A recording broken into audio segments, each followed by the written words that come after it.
ఎప్పుడు కూడా ఎర్రకోట వద్ద కేంద్ర భద్రతా బలగాలతో కాపలా ఉంటుంది.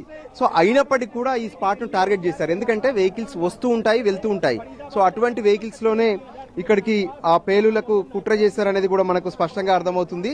సో కావాల్సినటువంటి ఫుటేజ్ ను, సీసీ కెమెరాల్లో ఉన్నటువంటి ఫుటేజ్ తో పాటు ఏదైతే ఇక్కడ ఉండేటటువంటి మెయిన్ రోడ్స్ పైన ఉన్నటువంటి ఫుటేజ్ ను, దాంతో పాటు స్పాట్ లో ఆ కారుకు సంబంధించినటువంటి వివరాలు, మిగతా కార్లకు సంబంధించినటువంటి వివరాలను కూడా తీసుకుంటున్నారు. అంతేకాదు గత కొన్ని రోజులుగా ఏమైనా ఎర్రకోట వద్ద రెక్కీ జరిగిందా, సో ఆ రెక్కీ జరిగితే ఎటువంటి ఎవరైనా అనుమానితులు ఉన్నారా అనే దాని మీద కూడా ప్రస్తుతం ఫోకస్ పెట్టినటువంటి పరిస్థితి మనకు స్పష్టంగా కనిపిస్తూనే ఉంది. మరోపక్క మనం చూడొచ్చు, అంటే ఇంత క్రౌడెడ్ ఏరియాను ఖచ్చితంగా టార్గెట్ చేశారనుకుంటున్నాము. నిజంగా చెప్పాలంటే ఇటువంటి స్పాట్స్ ను ఎన్నో కూడా ఎంచుకొని ఉండొచ్చు అని చెప్పి ఇప్పటికే పోలీసులు అనుమానిస్తున్నారు. అందుకోసమే కొంత ఢిల్లీని అప్రమత్తం చేయడమే కాదు, ఇప్పుడు దేశవ్యాప్తంగా కూడా అప్రమత్తంగా ఉండాలని చెప్పి కేంద్ర హోంశాఖ ఆదేశాలు ఇచ్చే అవకాశం కనిపిస్తుంది. ఎందుకంటే ఇప్పటికే ఈ ఉగ్రవాద మూలాలు ఉన్నటువంటి వాళ్లను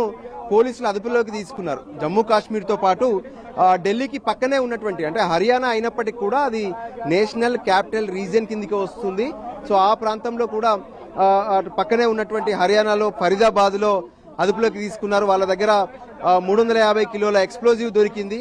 సో ఇలా దేశవ్యాప్తంగా పలు చోట్ల ఎంతో ఎక్స్ప్లోజివ్ ను ఇప్పటికే తీసుకున్నటువంటి పరిస్థితి కనిపిస్తుంది.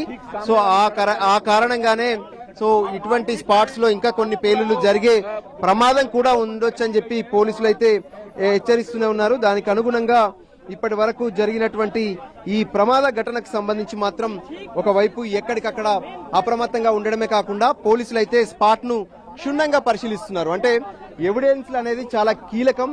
మనము ఏ విధంగానైతే కొద్దిసేపటి క్రితం ఒక ఆటో పూర్తిగా కూడా కాలిపోయింది. సో ఆ ఆటోను మనము ఎప్పుడైతే అబ్జర్వ్ చేసినప్పుడు ఆ ఆటో డ్రైవర్ చెప్పాడు, నేను ఆటోలో కూర్చున్నాను, ఒక్కసారిగా పేలుడు సంభవించింది, అది నేను ఎప్పుడు కూడా బాంబు శబ్దం వినలేదు. సో అటువంటి శబ్దాన్ని నేను ఒక్కసారిగా ఏం చేయాలో నాకు అర్థం కానటువంటి పరిస్థితి కూడా అయింది అని చెప్పి అతను స్పష్టం చేసినటువంటి పరిస్థితి ఉంది.